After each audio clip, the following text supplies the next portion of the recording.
Hubungan percintaan putus nyambung kerap menghinggapi kisah asmara Zekli dengan Nafa Urbah. Keduanya pernah bertunangan namun lantaran kasus pemukulan Zek atas Danardoyo memanas, Zek dan Nafa Urbah kemudian sempat putus hubungan. Namun tak lama sesudahnya keduanya pun kembali merajut cinta. Berliku-likunya perjalanan cinta sepasang kekasih ini tampaknya akan berakhir pada jalan final. Kabarnya tahun ini mereka akan segera menikah. Bahkan keduanya telah memesan baju pengantin di desainer Ami Atman.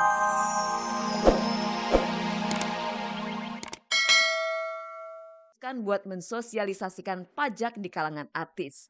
Tujuannya mengajak para artis untuk rela memberikan sumbangsihnya kepada negara lewat pajak, serta menjadi panutan bagi masyarakat sebagai wajib pajak yang taat. Tujuan lainnya menghapus trauma pajak di kalangan artis. Jadi banyak teman-teman seprofesi kan yang nggak tahu guna pajak itu apa.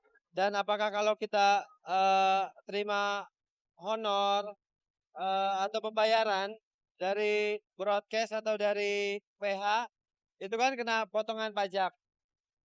Banyak yang kita nggak tahu untuk apa pajak itu digunakan. Lebih apa ya, lebih lega dan lebih ikhlas aja gitu sama kata-kata pajak gitu, sama nama pajak. Terus terang tadi, presentasinya Pak Hadi bagus banget dan bener-bener emang kena karena memang itu yang ada di pikiran saya dan mungkin teman-teman yang lain. Gak hanya artis tapi juga masyarakat awam lah ya, masyarakat pada umumnya tuh pajak itu momok.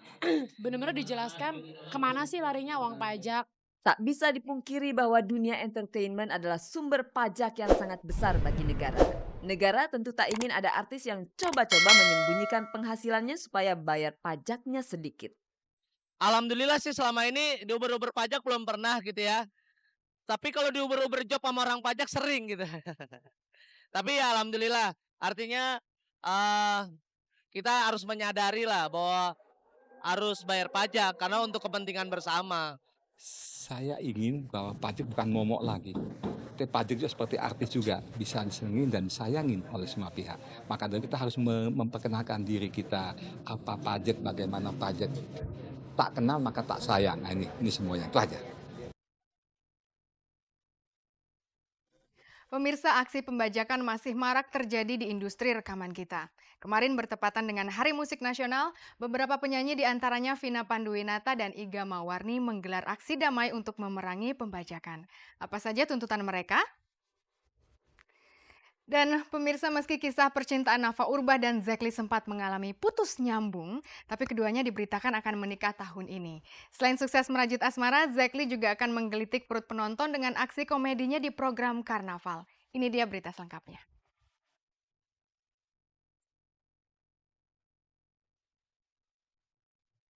Hubungan percintaan putus nyambung kerap menghinggapi kisah asmara Zekli dengan Nafa Urbah.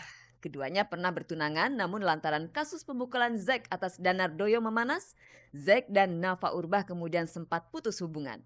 Namun tak lama sesudahnya keduanya pun kembali merajut cinta. Berliku-likunya perjalanan cinta sepasang kekasih ini tampaknya akan berakhir pada jalan final. Kabarnya tahun ini mereka akan segera menikah. Bahkan keduanya telah memesan baju pengantin di desainer Ami Atmanto. Melihat usia Zek yang masih 21 tahun ini tentunya butuh persiapan mental yang matang. Emosi pemuda seusianya tentunya baru meledak-ledak sehingga Zek harus lebih dewasa melampaui umurnya. Ketika dikonfirmasi soal kabar rencana pernikahannya, Zek berusaha menutupi. Belum ada persiapan.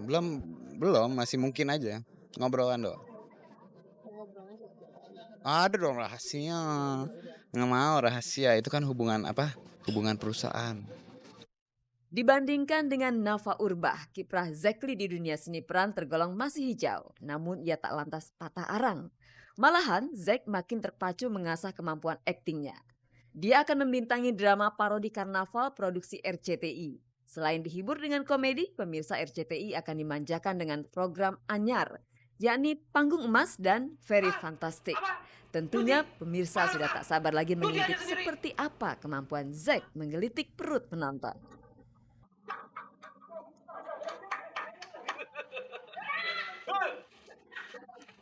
Oh no, John.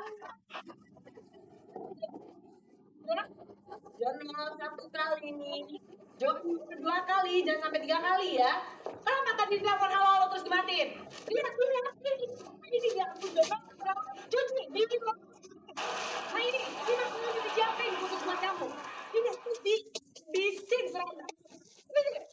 Awas kamu ya.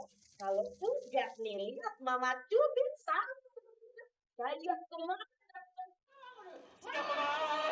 Di karnaval, Zack leluasa bergonta-ganti peran dari peran waria sampai peran tentara pun ia lakoni. Otomatis, wajahnya makin dikenal oleh pemirsa. Sebaliknya, kiprah Nafa seakan tenggelam. Dengan kenyataan ini seharusnya Zack tak boleh loyo. Zack dan Nafa tetap harus saling mengisi. Oh, dia bukan suntuk dong. Namanya satu orang kalau udah nyampe satu titik di mana dia harus memilih peran supaya peran yang dia dapat itu bisa mengengkang. Jangan yang dia dapat yang jelek-jelek banget akhirnya kan menurunkan nama. Puji Tuhan kalau aku bisa membuat orang ketawa karena menurut saya ketawa itu obat ya. Tak banyak orang tahu tanggal 9 Maret kemarin adalah Hari Musik Indonesia. Persatuan Artis Penyanyi, Pencipta Lagu dan Penata Musik Rekaman Indonesia memanfaatkan Hari Musik Indonesia itu dengan menggelar aksi damai di Bundaran HI Jakarta. Aksi ini bertujuan untuk menarik perhatian para pengguna jalan bahwa masyarakat Indonesia punya hari musik yang konon hanya satu-satunya negara di dunia yang memilikinya. Hari ini karena masyarakat awam kan informasi yang mereka dapatkan kurang, jadi kita melakukan dengan SMS ke semua teman, kemudian kita turun ke jalan untuk lebih mensosialisasikan lebih ke fisik ya. Hari ini Hari Musik Indonesia, kita ada spanduk, kita berikan bunga, aksi damai ini di bunga juga kita tulis Selamat Hari Musik Indonesia. Aksi damai ini juga dibarengi dengan demo dan orasi. Keprihatinan mereka hanya satu. Dan itu tak pernah berubah dari tahun ke tahun. Apalagi kalau bukan maraknya pembajakan di Indonesia.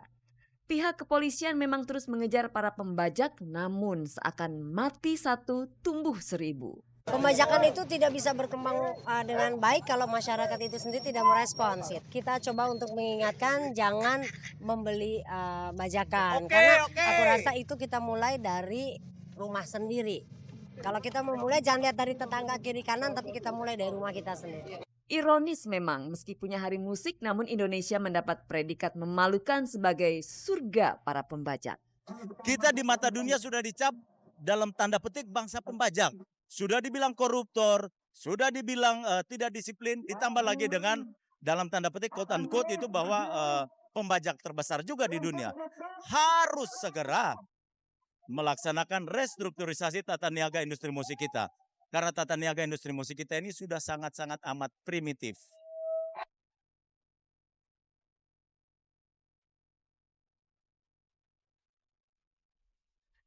Jika Anda peduli dengan musik tanah air, jangan pernah beli bajakan. Pemirsa, hubungan mertua dan menantu kebanyakan kurang solid. Namun kelaziman semacam itu tidak berlaku dengan hubungan antara Wanda Hamidah dan ibu mertuanya. Ibu mertua Wanda sangat mengagumi Wanda sampai-sampai menulis puisi untuknya.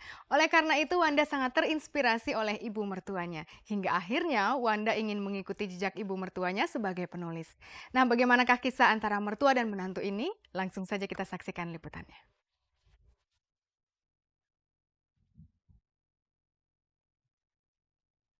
Ibu mertua tak selamanya menjadi momok bagi menantu perempuannya. Lihat saja Wanda Hamidah dan ibu mertuanya Sri Kandi Hakim yang dikenal sebagai penulis puisi. Hubungan keduanya sangat akrab, bahkan bisa dibilang saling mengagumi.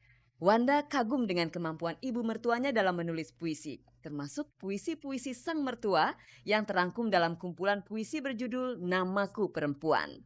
Kumpulan puisi itu ditulis bersama 4 penulis perempuan lainnya.